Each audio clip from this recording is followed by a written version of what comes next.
rujukan literal kepada lohong hitam, tempat di mana bintang-bintang gergasi betul-betul jatuh atau runtuh ke dalam diri dia sendiri. Okey, yang ni sangat menarik. Ini bukan pasal sains tapi pasal bahasa. Frasa Arab yang huraikan pasal planet beredar dalam orbit, kullun fi falakin, rupanya satu palindrom. Maksudnya, baca dari depan ke belakang atau belakang ke depan, bunyi dan ejaan dia sama. Hujah sumber ni, struktur perkataan tu sendiri macam cermin kepada sifat orbit tu. Satu perjalanan pusingan yang akan kembali ke tempat asal. Okey, cukup pasal angkasa lepas. Jom kita turun ke bumi pula. Sumber ni kata, petunjuk-petunjuk tersembunyi ni bukan kat langit je, tapi ada dalam diri kita sendiri, dalam biologi dan geologi sekeliling kita. Cuba tengok perbandingan ni. Sebelah kiri tu apa yang sains faham pasal perkembangan bayi dalam perut.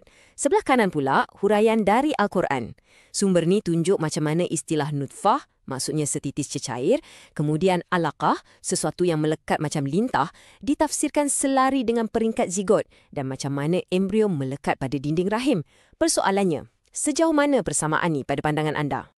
Okey, kita masuk bab anatomi pula. Kat mana kita rasa sakit? Mesti ramai cakap kat otak kan? Sebenarnya tak.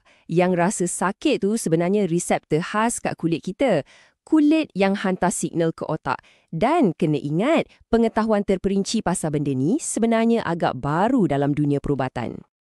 Sebab itulah sumber ni highlight ayat ni. Perasan tak? Dia sebut pasal ganti kulit supaya boleh rasa azab balik. Hujah dia, ayat ni seolah-olah dah tahu yang rasa sakit tu berkait rapat dengan kulit, bukan benda lain. Okey, ni satu lagi fakta yang best. Anda tahu tak? Besi yang ada kat sekeliling